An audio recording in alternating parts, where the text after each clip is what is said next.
قال رسول الله صلى الله عليه وسلم بلغوا عني ولو آية۔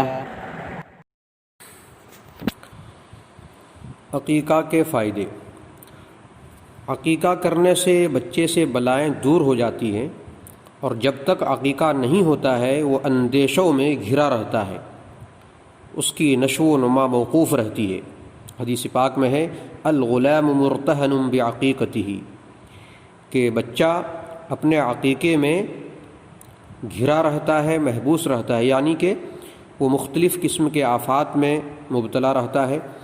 بچے کا عقیقہ کر دیا جائے تو اللہ تعالیٰ اس کی برکت سے انہیں آفات اور بلیات سے محفوظ رکھتے ہیں۔ اس لیے عقیقہ کرنا چاہیے اگر اللہ نے حیثیت دی ہے، لیکن یاد رہے کہ یہ واجب نہیں ہے، ضروری نہیں ہے۔ صاحب حیثیت ہیں تو ان کے لیے بہتر ہے کہ عقیقہ کیا جائے۔ اللہ تبارک و تعالیٰ سے دعا ہے کہ اللہ ہمیں ان تمام مسائل سے فائدہ اٹھانے کی بھرپور توفیق عطا فرمائے۔